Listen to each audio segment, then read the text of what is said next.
Digo, nosotros, ahí se supone que está grabando. Nosotros no tenemos, no les vamos a dar derecho internacional privado porque no estamos tampoco capacitados para hacerlo, simplemente vamos a ver y vamos a enumerar algunas nociones históricas del surgimiento de esta disciplina para que el día de mañana, cuando ustedes tengan que cursar esta asignatura, que es una asignatura que van a tener en la carrera, digamos, tengan una cierta base o conozcan más o menos por dónde viene la mano de lo que está pasando. Volvamos al principio de todo este embrollo que es la Edad Media. Volvamos a aquello que habíamos visto en la periodización histórica. Habíamos visto que los pueblos germánicos fueron avanzando paulatinamente hacia los territorios romanos. Y habíamos visto que una vez que se fueron asentando en estos territorios, comenzó a darse un fenómeno social y a la vez jurídico, y es que empezaron a convivir en el mismo territorio personas de distintas nacionalidades. ¿Qué? Yo lo vi allí hoy, el chicle. Entonces está adelante yendo a las llaves. Pero yo vi. Ahí quedó. Esto de tener los poderes es maravilloso. Bien, entonces habíamos visto que estos germanos al principio se asientan en los territorios del Imperio Romano de Occidente y conviven con los romanos mientras el Imperio Romano dura.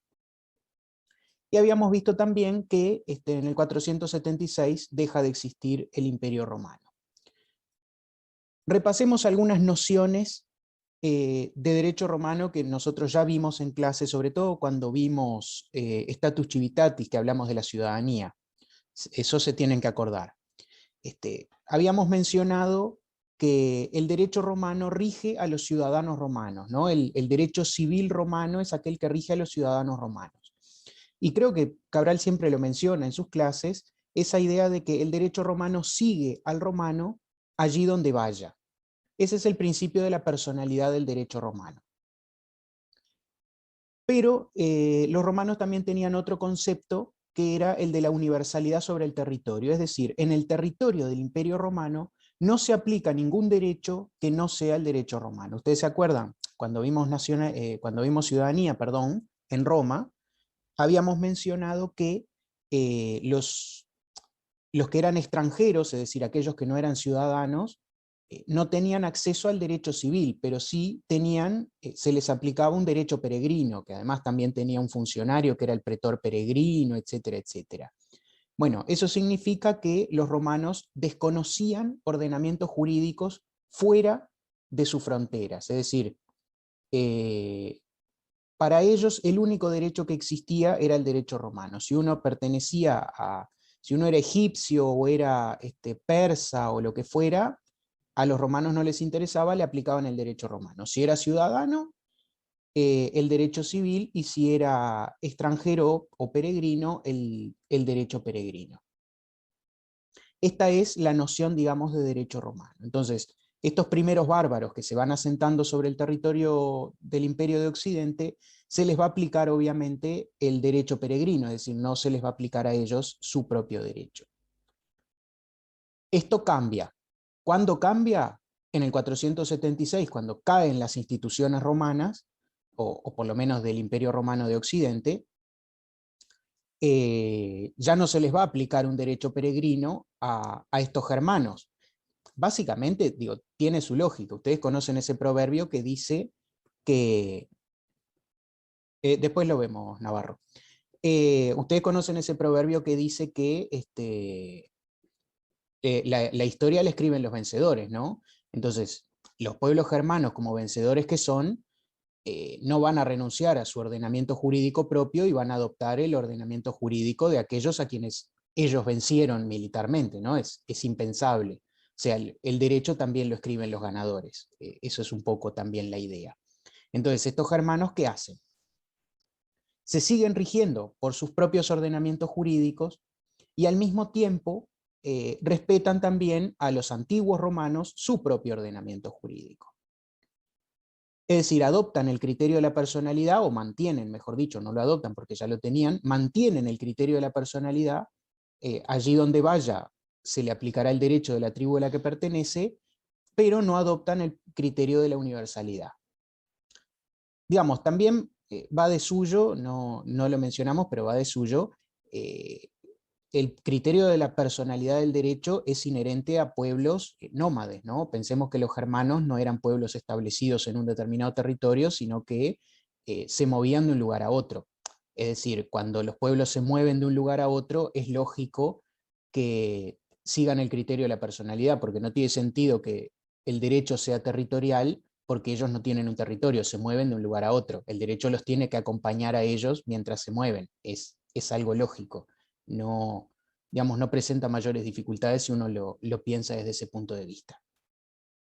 Esto va a redundar en que en el territorio de lo que antes era el Imperio Romano de Occidente, va a haber distintas personas y cada persona se le va a aplicar el derecho de su propia tribu, ¿no? Entonces imaginemos que a los francos se les aplica el derecho de los francos, a los ostrogodos el derecho de los ostrogodos, a los vándalos el derecho de los vándalos, a los alanos el derecho de los alanos, y así sucesivamente, ¿no? Cada tribu tiene su propio ordenamiento jurídico y dependiendo de la tribu a la que uno pertenezca, el ordenamiento jurídico que lo va a regir a uno. Ese es el criterio de la personalidad. Entonces, hacia fines de la Baja Edad Media, recordemos hacia fines de la Alta Edad Media, perdón, recordemos esa periodización que habíamos hecho de Edad Media en Alta y Baja, hacia fines de la Alta Edad Media vamos a tener que, como decía un autor, en una misma sala pueden haber 10 personas distintas y esas 10 personas distintas se rigen por 10 derechos o 10 ordenamientos jurídicos distintos, ¿no? No hay dos que las rija el mismo ordenamiento jurídico. Esa es un poco la idea. Ahora, ¿cuál es el problema de esto? Y el problema de esto es que este sistema está bueno mientras la gente es nómade, mientras la gente se mueve. Este sistema es bueno mientras la gente está en guerra, porque el otro es un enemigo, entonces que se rija por su derecho no nos interesa, pero este sistema empieza a decaer cuando Europa empieza a pacificarse y cuando estos pueblos germanos empiezan a asentarse, ¿no? Empiezan a sentar cabeza en distintos feudos, en distintas ciudades, y esto va a perjudicar, porque claramente si uno vive toda la vida en la misma ciudad y el vecino de uno vive toda su vida en la misma ciudad, no tiene sentido que mi vecino le apliquen el derecho franco y a mí me apliquen el derecho vándalo, por decir algo, ¿no? Es decir, no tiene mucho sentido. ¿Hasta acá se entiende más o menos? ¿Vienen conmigo? ¿Ya se fueron a plantar el agua para el mate? Sí, profe. Bien, vienen momento más o sí. menos. Sí, profesor. Ahí va. Saben que cualquier duda, consulta o sugerencia, se habilitan el micrófono nomás y me lo dicen o me lo dicen acá por el chat. Yo entré tarde, ¿qué estamos dando? Estamos dando antecedentes del derecho internacional privado. No, impecable, gracias. Por favor, a las órdenes. Digamos, acá lo que empieza a pasar es que los grandes, que los territorios, los señoríos feudales, las ciudades medievales, etcétera, etcétera, empiezan a crear su propio ordenamiento jurídico, empiezan a deslindarse de este viejo ordenamiento jurídico que seguía a la persona allí donde fuera, y empiezan a crear sus estatutos de forma tal que solamente se apliquen en su territorio. Entonces, esto trae aparejado algo muy bueno, y es que toda la gente que vive en un mismo lugar, o toda la gente que se halla en un mismo lugar, va a ser regida por el mismo derecho. Eso está bueno, o por lo menos eso, digamos, facilita un montón las relaciones entre las personas que viven en ese lugar. Ahora, si ustedes recuerdan, nosotros habíamos mencionado que hacia el fin de la Alta Edad Media se da, por condiciones climáticas, sociales, históricas, etc., como es que el surgimiento de las cruzadas, todo eso que nosotros ya vimos en clases anteriores, habíamos visto que se da como un auge, como un renacimiento medieval, ¿no? Crece la población, crecen las ciudades, crece el comercio con la conquista de Tierra Santa, etcétera, etcétera. Entonces, el comercio crece, y eso implica que hay gente moviéndose de un lugar a otro, de una ciudad a otra. Entonces, si nosotros pensamos que cada una de estas ciudades, cada uno de estos feudos tenía su propio ordenamiento jurídico, pensemos que eso está bien para la gente que siempre vive en ese lugar, pero que es una complicación para aquella gente que está constantemente viajando, ¿no? Porque está constantemente cambiando de ordenamiento jurídico. Y además a eso sumémosle el otro gran proceso que nosotros habíamos visto que se dio durante toda la Alta Edad Media y que se empieza a revertir paulatinamente durante la Baja Edad Media, que es la fragmentación política. Eso no recuerdo si lo vimos en este grupo o si fue en el grupo de la mañana, pero la Alta Edad Media está caracterizada por un proceso enorme de fragmentación política. No lo vimos, profesor, perdón, pero no, eso no lo estudiamos nosotros. Ah, bien. Bueno, entonces se los comento ahora. Igual están en el grupo de la mañana, está subida esa clase, capaz que la podemos subir al grupo a este grupo, a la plataforma EVA, por si quieren pegarle una repasada a eso, que quede a la mano, ¿no? Esto que ven acá, tan colorido, tan amigable, que parece de un libro infantil para colorear, ¿no? Para los que sufren estrés y esas cosas que dicen que los mandalas les hace tanto bien, en lugar de pintar mandalas podrían ponerse a pintar mapas del Sacro Imperio Romano Germánico, que es justamente este mapa que estamos viendo acá, ¿no? Este es un mapa del Sacro Imperio hacia el siglo XIII y XIV, creo que es. Y piensen, cada uno de esos colores que hay ahí, cada uno de esos colorcitos distintos, es una circunscripción feudal distinta. Piensen ustedes que cada uno de esos territorios tiene su propio ordenamiento jurídico. Cada uno de esos territorios es una ciudad con un señor feudal, es un señorío feudal con un noble que lo gobierna, o es una ciudad con algunas personas que lo gobiernan, dependiendo del sistema de gobierno de cada una de las ciudades, ¿no? Imagínense que cada vez que uno pasa una frontera, está entrando a un ordenamiento jurídico distinto, ¿no? Es como si uno... Profe, disculpe, parecido a lo que hablaba la clase pasada, creo que fue de las monedas, que tuvieron que hacer una sola moneda, porque también los viajeros, que los comerciantes, les dificultaba que en todos lados hubiera una moneda distinta. Ahora pasa lo mismo con las leyes, digamos. Claro, la gran característica de la Edad Media es, durante la primera etapa, una fragmentación política, económica, social y jurídica, obviamente, y contra lo que va a luchar la Baja Edad Media, que es la segunda etapa, es por la unificación de todos estos territorios, potestades de acuñar moneda, ordenamientos jurídicos, etc. Es decir, se irá tendiendo a la unificación. Y entender esto es fundamental porque es un proceso que sigue hasta el día de hoy, ¿no? Es decir, la Unión Europea unificando criterios, unificando monedas, unificando ordenamientos jurídicos, como también lo hace, no es otra cosa que una consecuencia lógica de todo este proceso medieval, ¿no? Es decir, son procesos que a veces uno pierde de vista, pero que llevan miles de años, ¿no? Entonces, esto es algo que aún hoy en día pasa, hay una gran fragmentación jurídica, pero mucho menor de la que había en aquella época. Y contra esa fragmentación jurídica se sigue luchando justamente para favorecer el comercio, que es lo que ha demostrado, o por lo menos se cree que ha demostrado, que aumenta la calidad de vida, la riqueza global de la población mundial, etcétera, etcétera, ¿no? O sea, si vemos el comercio como algo bueno, lo lógico es tratar de fomentarlo. Y lo lógico es que si la fragmentación de los ordenamientos jurídicos entorpece el comercio, lo mejor que se puede hacer es unificar los ordenamientos jurídicos. Vamos, eso es una tendencia histórica. Pero está muy bien ese vínculo que hizo con lo que vimos la clase pasada, porque justamente es eso, ¿no?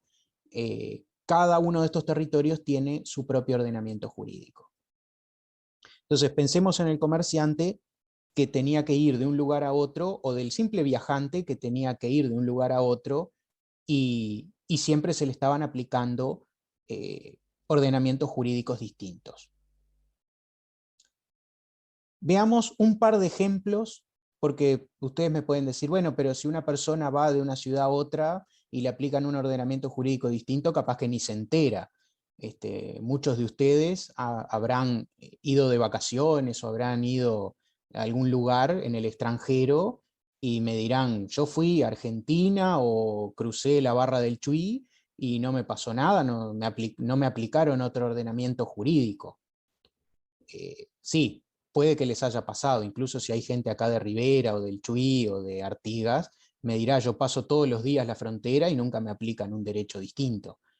Sí, pero también recordemos que estamos estudiando abogacía y que la gente cuando no tiene problemas no llama a un abogado, llama a un abogado cuando tiene problemas y le están aplicando el ordenamiento jurídico. Veamos un par de ejemplos de problemas que puede suscitar esta pluralidad de ordenamientos y esta fragmentación política en la Baja Edad Media. El primero es la sucesión. Ustedes se supone que no han dado sucesiones, me imagino. No, No, no profesor. hemos No, dado, profe.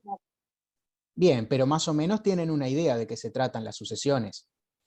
Sí. se refiere a los Sí. bienes sucesorios cuando una persona...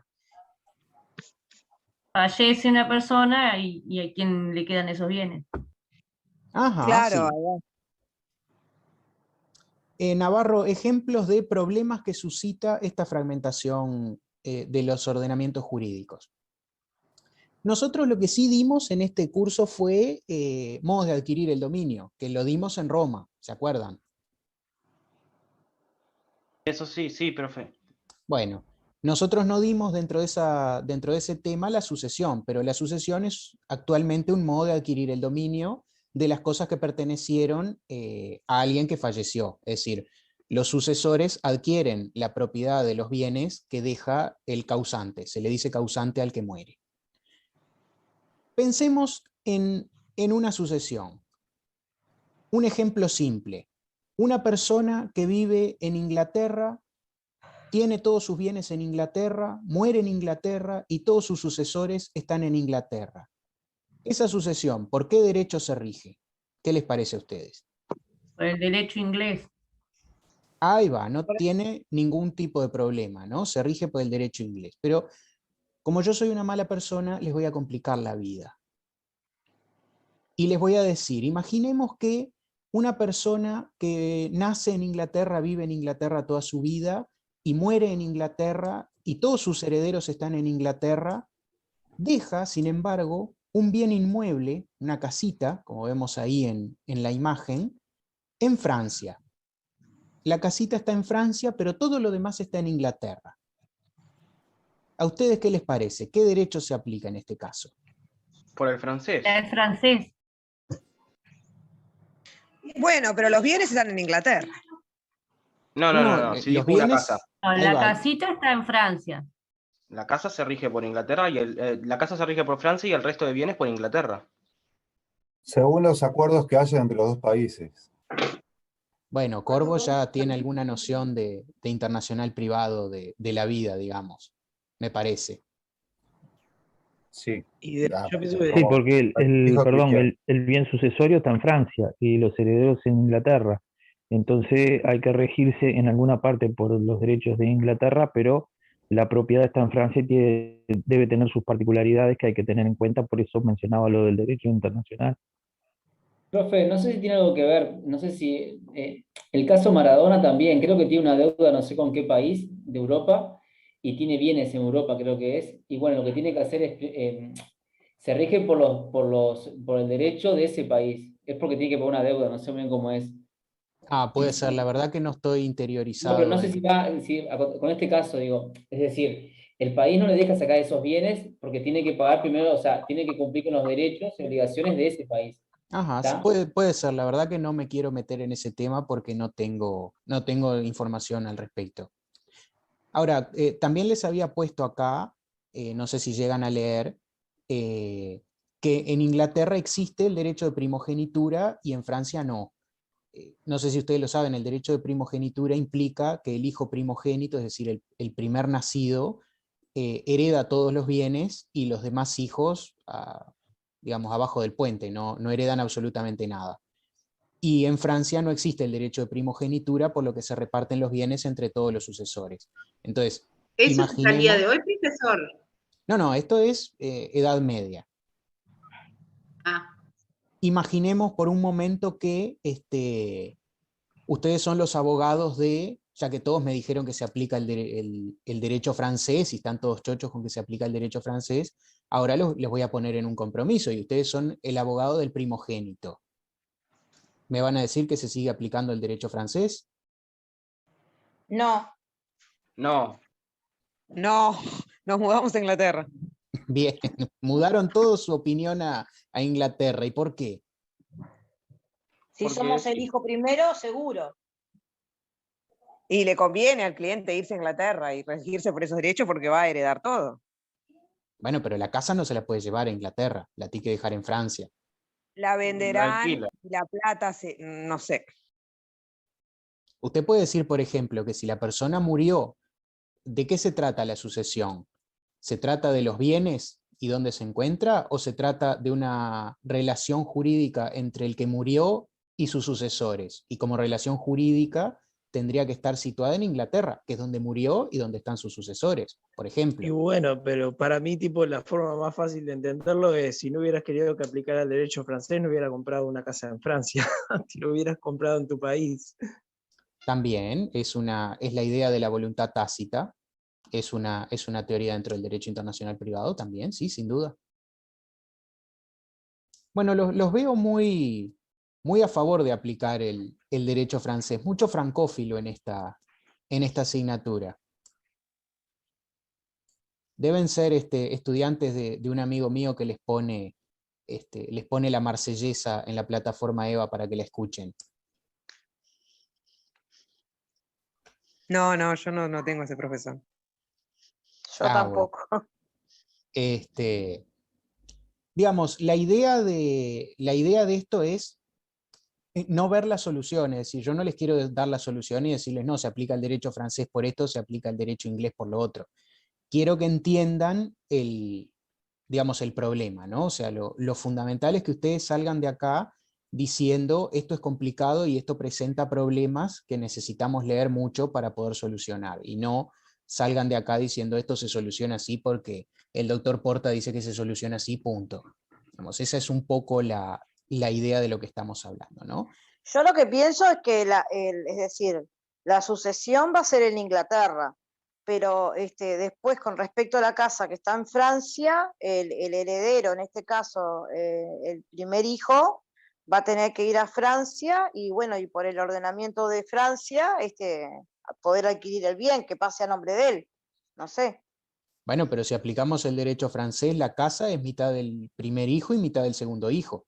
Usted está aplicando el derecho inglés en ese caso, a la Sí, sucesión. pero en Inglaterra van a decir que es del primer hijo todos los bienes del causante. Pero cuando esa persona vaya a Francia, ahí le van a aplicar no sé, el ordenamiento francés. Claro, pero acá la duda es si el segundo hijo puede heredar. Porque no existe... Y en Francia perfectamente. Sí. En Francia sí, claro. Ah, bueno, pero entonces ahí es donde está, digamos, el yeito de la cuestión. Si usted aplica derecho francés, el segundo hijo adquiere el 50%, y si usted aplica el derecho inglés, no tiene nada. Por eso bueno, se ha creado el derecho internacional, porque se habrán puesto de acuerdo de alguna forma de cómo se soluciona esto. Claro, ese es el problema, digamos. Sé que es una clase un poco distinta, porque de repente ustedes están acostumbrados a que nosotros les digamos las soluciones más que plantearles los problemas. Pero, digamos, estos son los problemas que dan nacimiento al derecho internacional privado. Para eso surge, para solucionar este tipo de cosas. Capaz que les queda más claro con el ejemplo que tenemos a continuación, que es todavía más complicado que este. Contratos sí dimos en este grupo, contratos en Roma. No, profesor, me parece que no. La verdad es que no me acuerdo, me parece que no. No, contrato no. Bueno, si no lo dimos, lo menciono más o menos así someramente. Los contratos son una fuente de las obligaciones, es decir, un contrato es un acuerdo de voluntad entre dos personas que se obligan a dar, hacer o no hacer alguna cosa. Digamos, esa es la definición clásica. Para que se dé un contrato, obviamente es necesario que se den algunos elementos, que son los que nosotros llamamos los elementos esenciales de los contratos. Es decir, tiene que haber un consentimiento. El consentimiento es el acuerdo entre dos personas, ¿no? Si dos personas no se ponen de acuerdo, jamás van a celebrar un contrato porque no se pusieron de acuerdo en nada.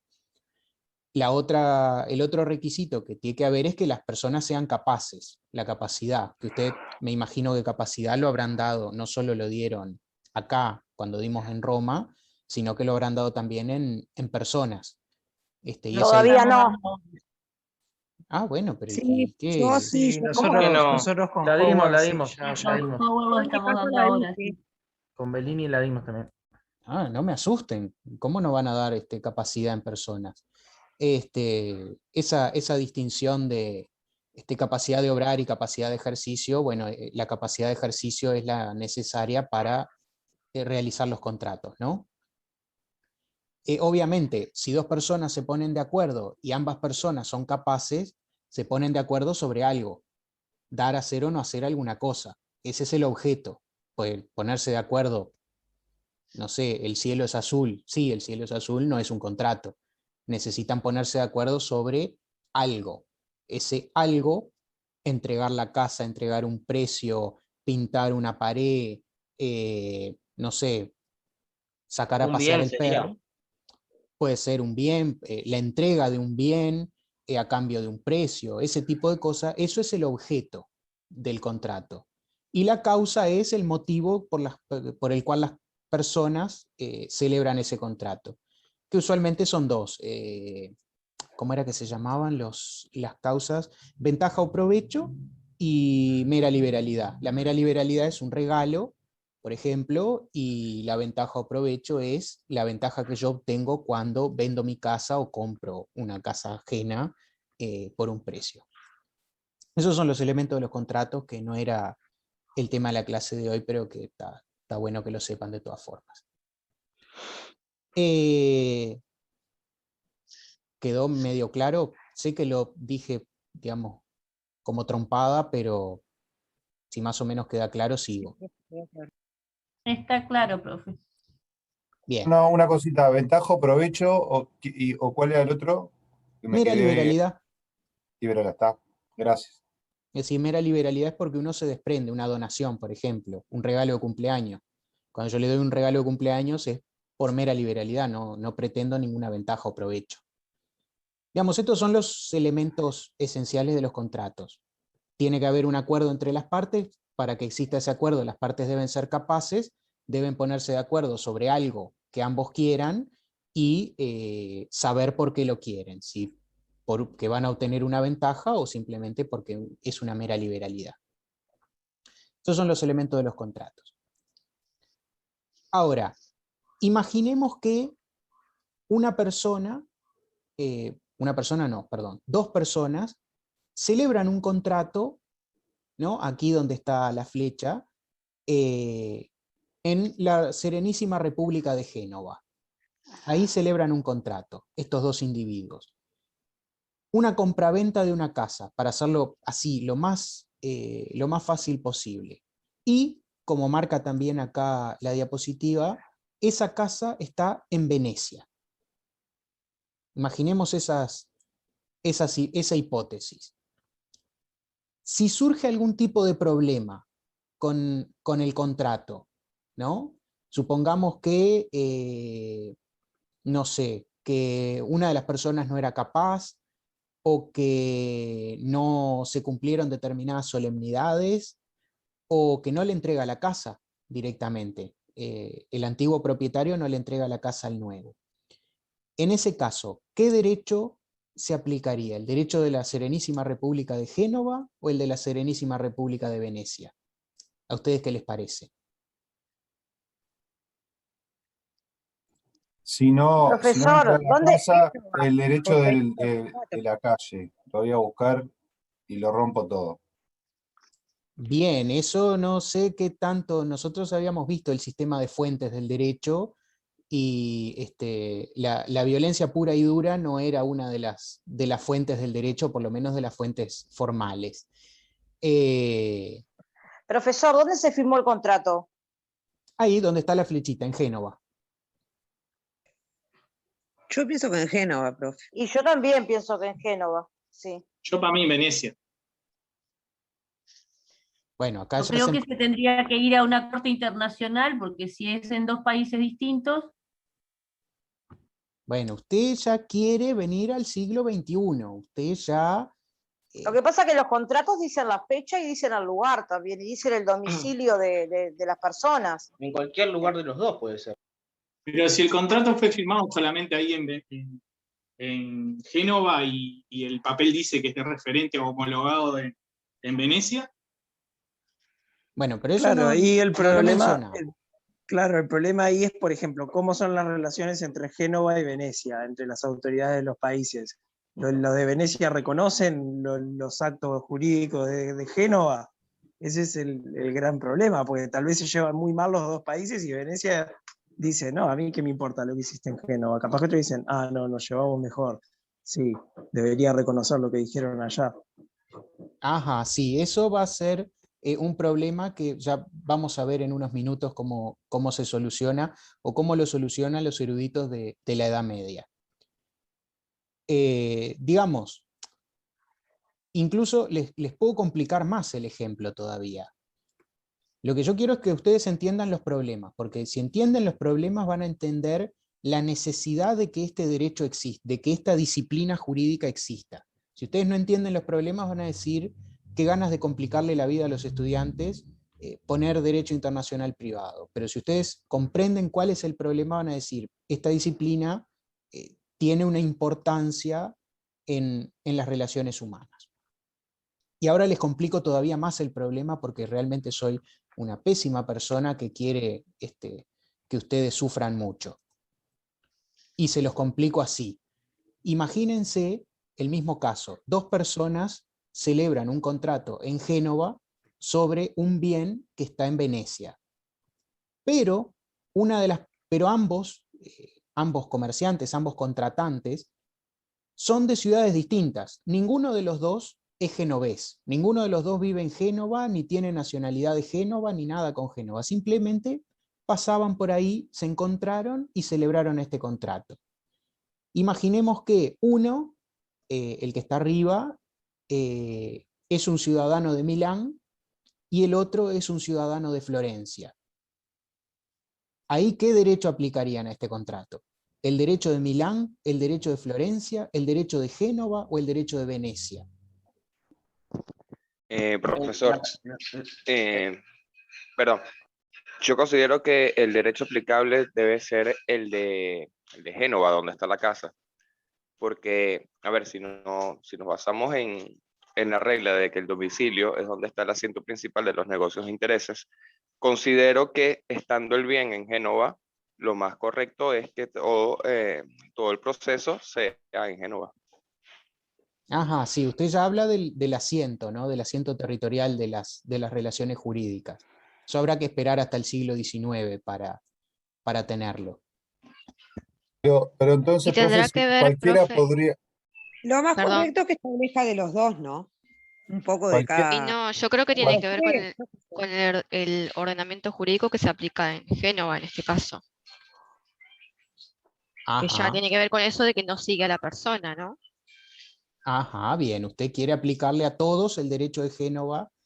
Bien, está bien. Viene de acuerdo a lo que veníamos viendo, ¿no? Es decir, la Serenísima República de Génova dicta su propio ordenamiento jurídico y ese es el que se aplica en ese territorio. Bien, está bien, es una posibilidad. ¿Alguien más había levantado la mano o había dicho algo? Es que me cuesta entender la validez de esos contratos en el sentido de cómo el comprador o el vendedor, mejor dicho, el comprador puede chequear la información, porque digo, cualquiera de otra ciudad podría vender cualquier propiedad en otra ciudad, y digamos, me cuesta visualizar la certificación de que fulano de tal es dueño de esa propiedad en otra ciudad. Bueno, explico? usted sabe que ahora con este problema de la inmigración y la pandemia, y etcétera, etcétera, usted sabe que en Argentina se venden casas en el Uruguay y que vienen los argentinos a comprar casas, y etcétera, etcétera. O Sí, sea, sí, hoy sí, pero en esa época, ¿cómo hacían? Con ese criterio cualquiera vendía cualquier cosa en cualquier parte y del bueno, Imperio Romano. esa es la idea del comercio, que cualquiera pueda vender cualquier cosa en cualquier parte. Y cuanto más fácil sea venderlo, mejor es el comercio. Profesor, tendrían que regirse por el derecho de Génova y después ir a Venecia y como validarlo en Venecia, que es donde está la propiedad. No, claro, lo dije al revés. Ajá, puede ser. Canavesi levantó la mano, ¿puede ser? Sí, profesor, que usted desde el comienzo dijo que este era un tema complicado en esa edad, ¿no? En la Edad Media, que era complicado. Por eso Sí. nosotros aportamos una serie de ideas y todas tienen una traba porque todavía no estaba centralizado. Es como si habláramos hoy del derecho internacional privado aeronáutico. Se cruza por varios países y sería todo un problema cada vez que se traspasa una frontera. Entonces tiene que crear un derecho superior para que aúne las expectativas jurídicas y no que haya un problema cada vez que pasan una frontera. Ajá, Por bien, ejemplo. sí. Sí, es una posibilidad crear un sistema único. Como vemos, hay distintas posibilidades y distintas soluciones, ¿no? Por ahí había alguien que decía, no me acuerdo quién era, que decía, apliquemos un poquito de todos, un poquito de Venecia, un poquito de Florencia, un poquito de Génova y un poquito de Milán, y como que hagamos Sí, profe, yo dije, como una cosa pacífica, no sé. como una especie de salpicón de ordenamientos jurídicos. No faltó quien lo propusiera en algún momento también, ¿no? Pensemos en lo que vimos también hace un rato de los diferentes elementos del contrato, ¿no? Es decir, por ejemplo, si vamos a lo que es la capacidad de las personas, la capacidad que necesita para celebrar este contrato, imaginemos que, digamos, por ejemplo, el comerciante que proviene de Milán, supongamos, un ejemplo totalmente salido de la imaginación, el comerciante que viene de Milán tiene 17 años, y supongamos que la mayoría de edad en Milán se adquiere a los 16 años, pero supongamos que en Génova la mayoría de edad se adquiere a los 18 años. ¿Ese comerciante milanés es mayor de edad o es menor de edad? En Génova es menor de edad. Ajá, en Génova es menor de edad, me dicen. ¿Los demás qué Donde opinan? donde se celebra es menor de edad, así que es menor de edad. Está bien, baby. Pero él tiene, vamos a ver, ahí está. Él tiene 17 años en Milán, y en Milán la mayoría de edad se adquiere a los 16.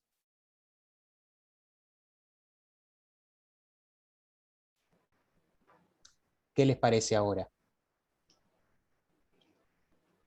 Sí, bueno, en Milán es mayor de edad, pero en Génova no es mayor de edad.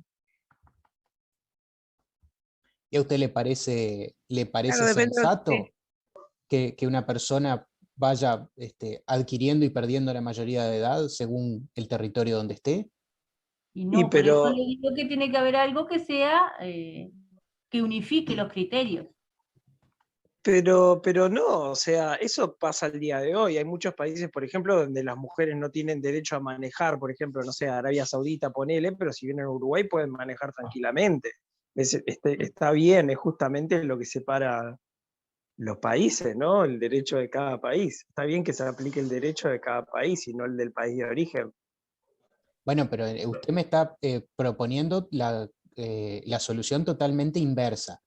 Primero, lo de si manejar o no pertenece al derecho público. O sea, no vendría a ser lo que estamos viendo en la clase de hoy. Pero, digamos, es un derecho de orden público.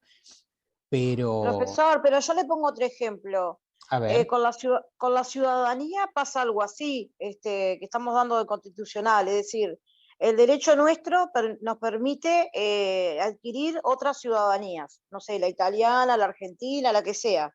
Pero a los italianos, por ejemplo, si vienen acá y adquieren nuestra ciudadanía, pierden la ciudadanía de ellos.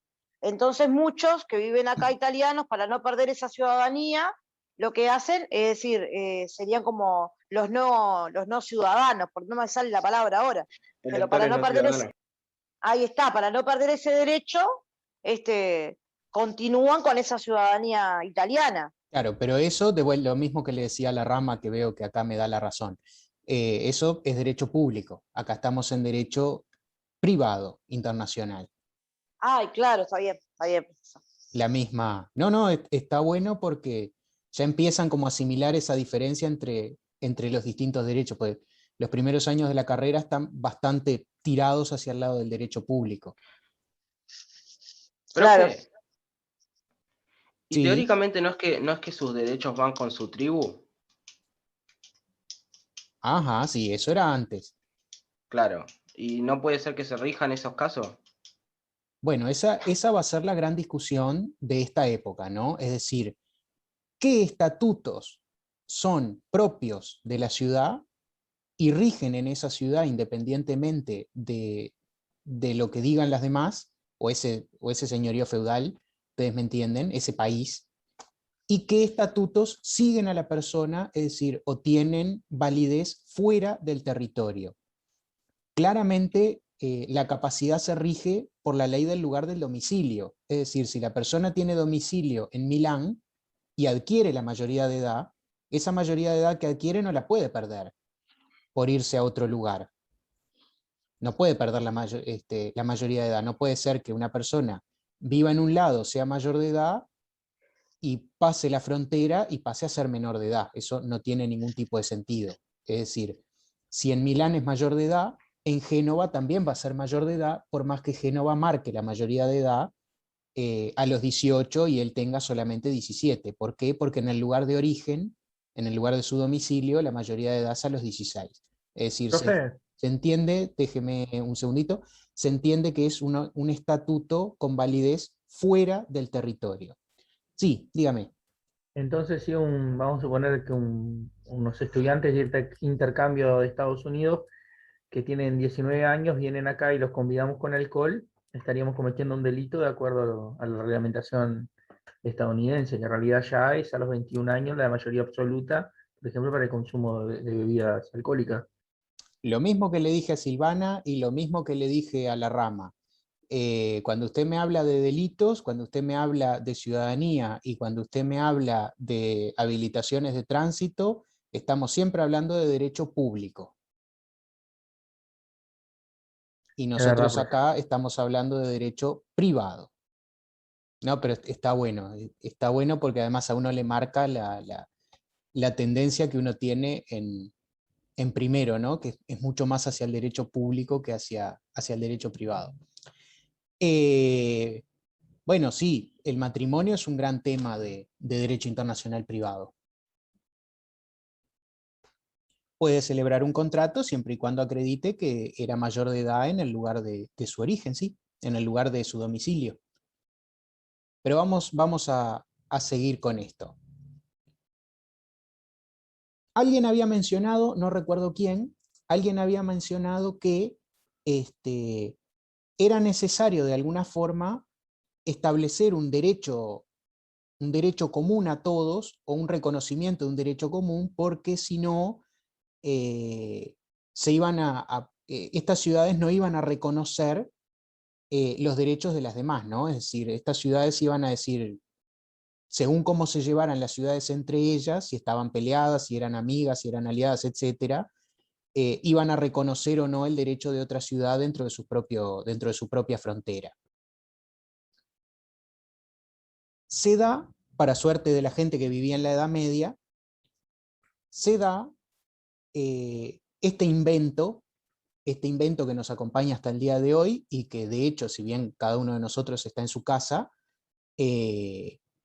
todos estamos en esta misma sala porque todos pertenecemos a esta institución, que es la universidad. obviamente la universidad actual no tiene tanto que ver con la universidad medieval, pero el origen de las universidades modernas está en las universidades medievales. Digamos,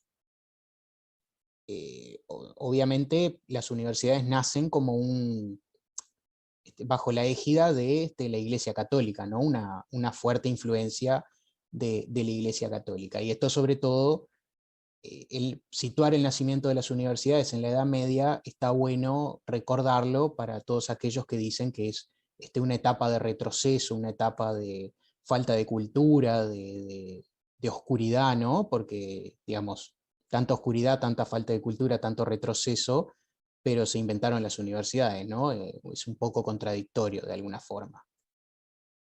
Entonces, está bueno también recordarlo. Y en estas universidades, los eruditos se dedican, entre otras cosas, a estudiar el derecho. ¿Y qué propone esta gente? ¿Qué proponen estos eruditos?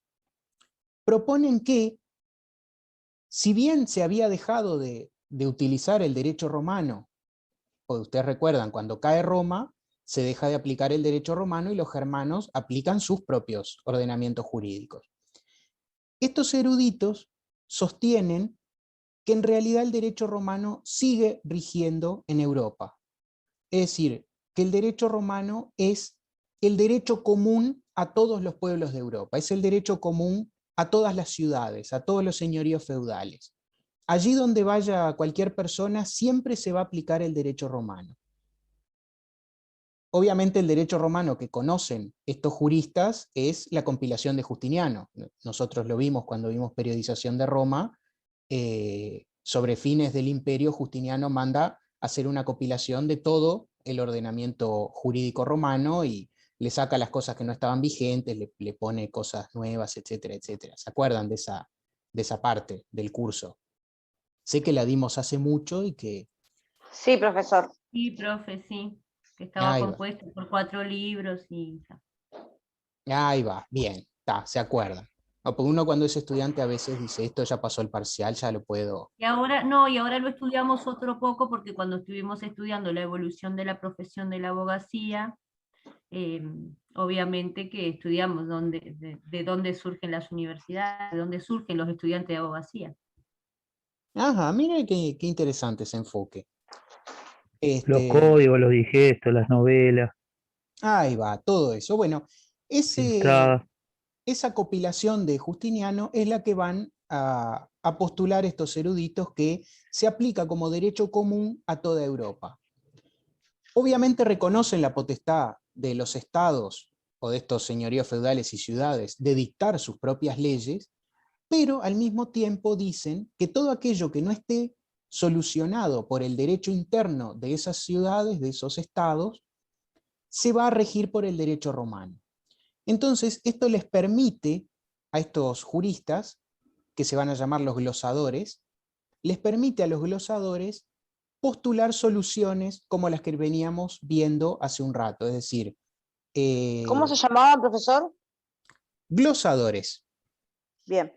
Y se llamaban glosadores porque hacían glosas.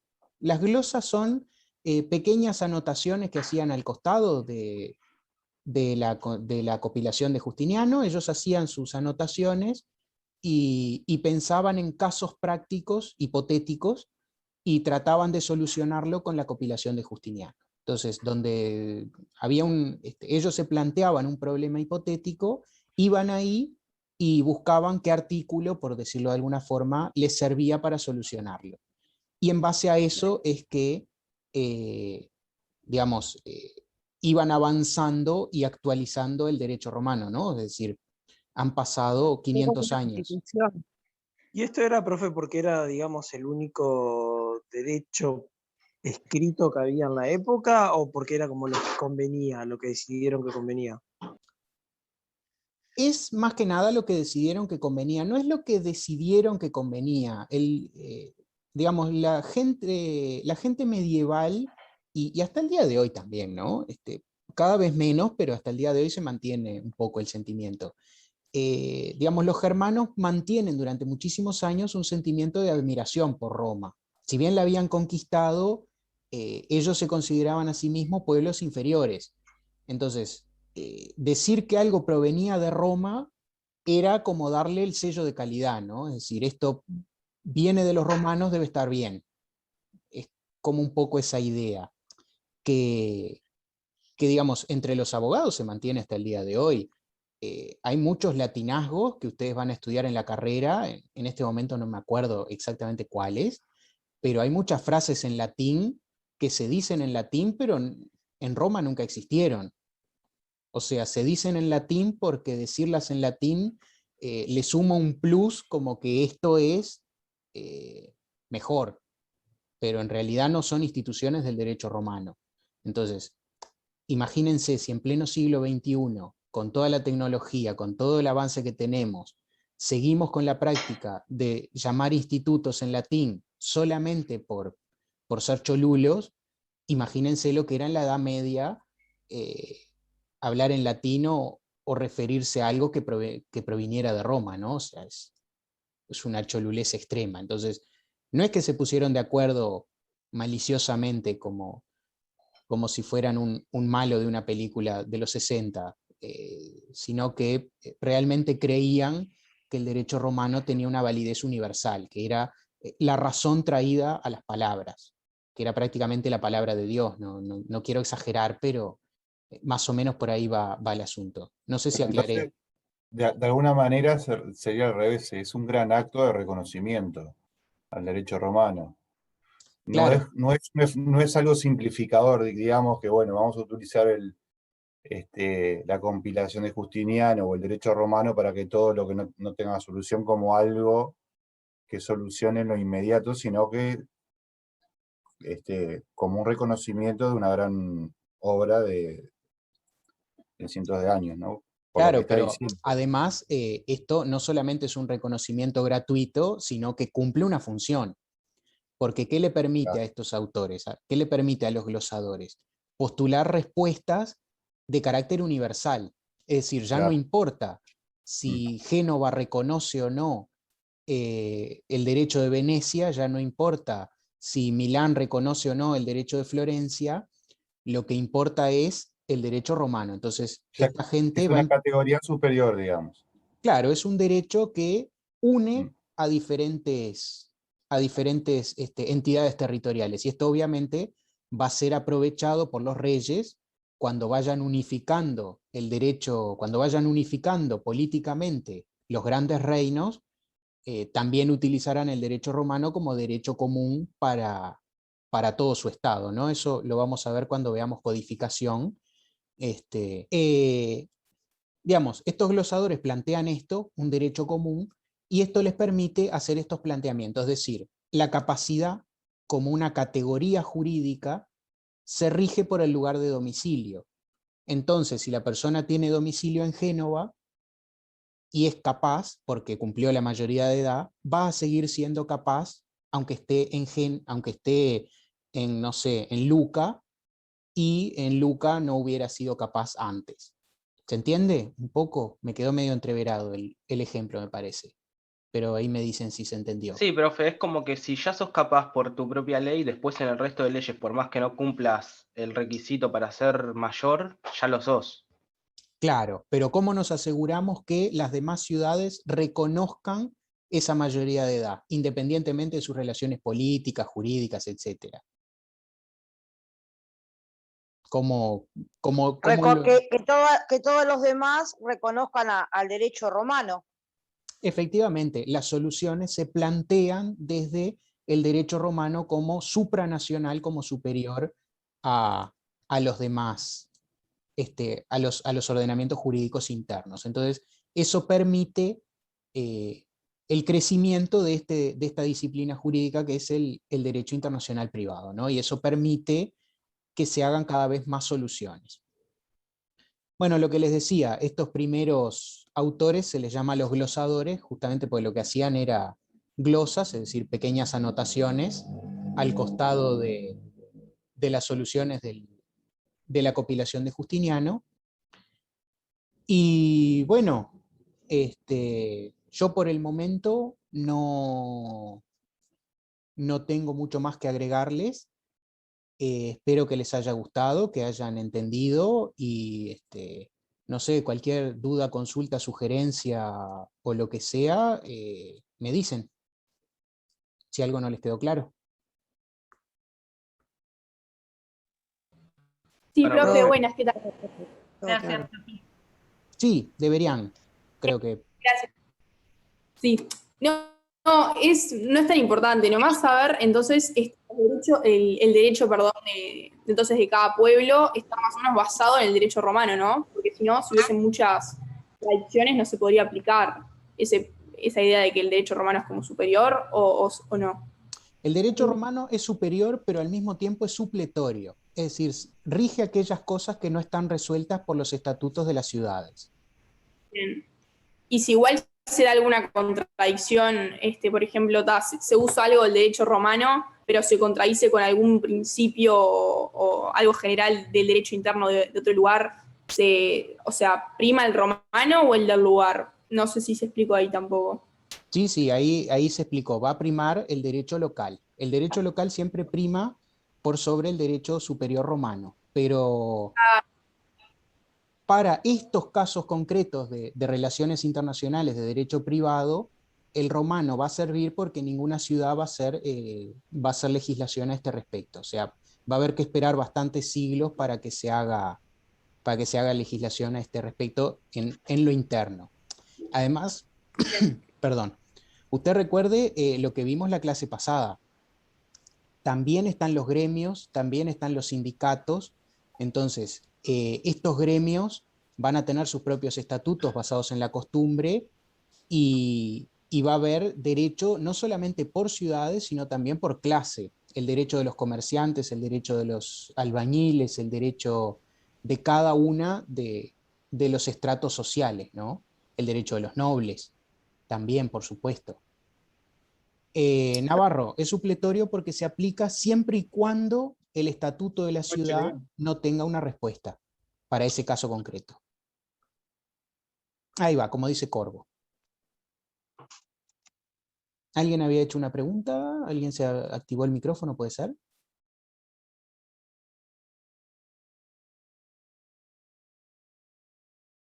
No, parece que no, que lo había activado accidentalmente. ¿Quedó más o menos la idea general? Moreira me dice que sí. Sí, profesor. Sí, profe. Sí, profesor. Bien, acuérdense que no tienen clase el jueves, tampoco estén tan apurados por terminar la de hoy.